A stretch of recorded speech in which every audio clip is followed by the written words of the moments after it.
However, in the 2000s, one of Romania's most infamous and influential TV stations was born, Oglinda TV, meaning Mirror TV, or just OTV for short. The station was launched by a Romanian media veteran, Dan Diaconescu, who set up a studio in his apartment in the outskirts of Bucharest. Its main show was Dan Diaconescu Direct, which was a makeshift talk show with extremely amateur production value. We're talking about production levels that would make porn seem like Hollywood. The show became infamous as it would bring on guests that consisted of so-called spiritual mediums, small-time manele singers, and 2-bit gangsters. Essentially guys he'd find around his block that would sell sniffing glue and low-quality amphetamines. Because the country was impoverished and the technology available in Romania was limited, a lot of the programming that ran on OTV from 2000 to 2004 became lost media. In 2002, OTV was shut down by the government due to its trashy program violating the broadcast law at the time. However, Diaconescu claimed that this was a politically motivated attack on him and his station,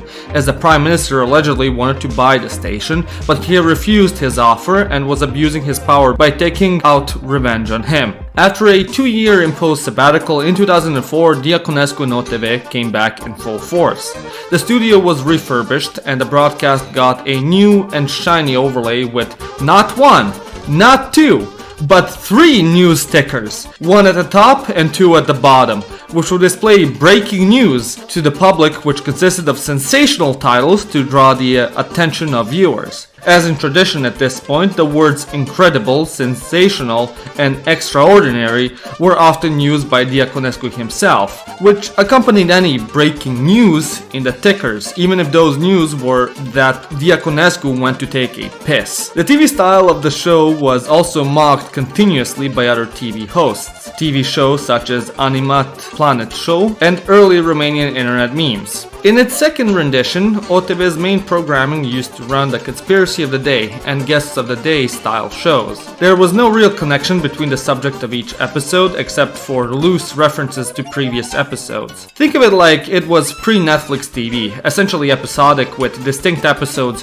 you can just start watching in the middle of the season without the need of context from the previous ones. Some of the most notable episodes were Diaconescu following ticket inspectors of Bucharest and filming their day-to-day routine and the fights they had with fare evaders. The investigation into the suicide of Romanian businessman Mihai Erbașu, where Diaconescu tried to recreate his death with a mannequin by throwing it off the balcony of a random villa. The whole point of the recreation being that there was no possible way for Erbașu to fall onto his head and kill himself, which then transitioned into a conspiracy theory that he was murdered. Then there was the episode where Diaconescu, alongside a special guest, tried to convince the audience that they could predict the upcoming lottery numbers. Of course, they weren't able to, and as a result, the TV show and station received mass lawsuits from the public. Another episode followed Diaconescu in the garden of some random villager, where they started digging up his yard only to find a dead body, which wasn't even shown on broadcast,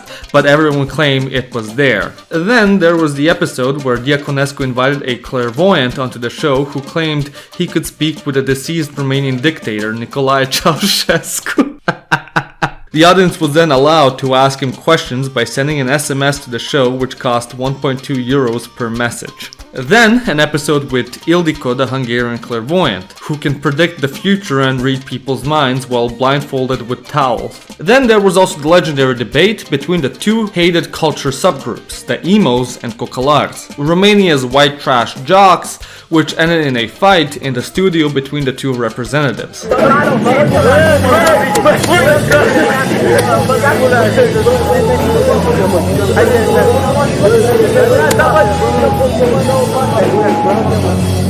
And last but not least, the episode where the show discussed the economic assassination of the Del cheese products, which were closed because they did not add harmful chemicals in them as ordered by the EU. They even went as far as to make a lament. Unde ești tu, brânzădel? Cum mergeai cu un copănel? Roșii ceapă și măsline. Îmi e așa de dor de tine. However, by the mid-2000s, things drastically changed, as in 2007, a lawyer going by the name of Elodia Ghinescu disappeared. And her disappearance became the biggest story every Romanian was talking about at the time. She was a former lawyer who disappeared on the 30th of August 2007 under mysterious circumstances. Her body was never found and she was declared dead in absentia. The main suspect was her husband, who was eventually jailed in 2013 and released in 2023 on parole. While the subject of her disappearance is worthy of its own true crime series, the CNA, aka the National Audiovisual Council of Romania, warned all TV stations to be really careful with how they approach the subject. However, OTV said F it and decided to do its own thing. They went with, like any self-respecting clickbait YouTuber, with hundreds of episodes with insane titles such as Elodia was spotted in a bus in Bratislava, we hired a hacker to break into her inbox and publish all her private conversations, and other such titles. Most notably that Elodia was hiding in the Carpathian Mountains with Osama bin Laden.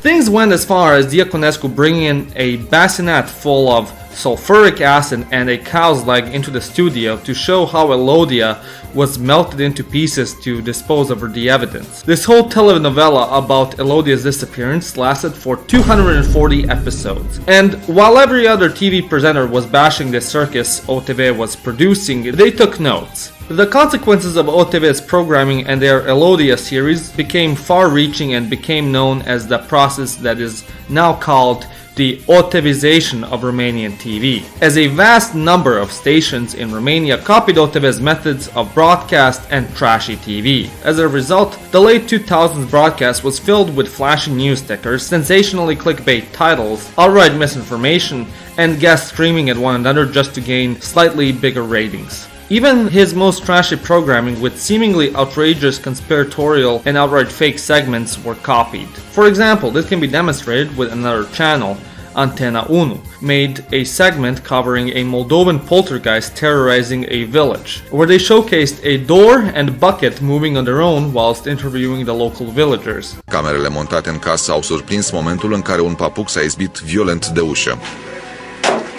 After the Elodia horse was beaten to complete and utter mush, Diaconescu went back to creating new programming which continually devolved into greater and greater absurdism. This era began with OTV staging an assault on Diaconescu by bringing in someone into the studio who had a big trash container, who then wrestled Diaconescu and threw him into it. Then they brought in the then president, Traian Băsescu, to schmooze Diaconescu, which ended with the president holding a lottery and the winner being awarded by him with a bottle of alcohol. Diaconescu even decided to get into politics by starting his own party, known as Partidul Poporului, the People's Party, that promised to give every child upon turning 18 $20,000 in cash from them. With his embarking into politics, he then renamed the channel Televiziunii Poporului, aka the People's Television, and had the staff refer to himself on broadcast as the future president of Romania. At this point of the video, I'd like to note that this wasn't some off-brand schizo channel. Rather, it was one of the most, if not the most viewed channel in Romania at the time,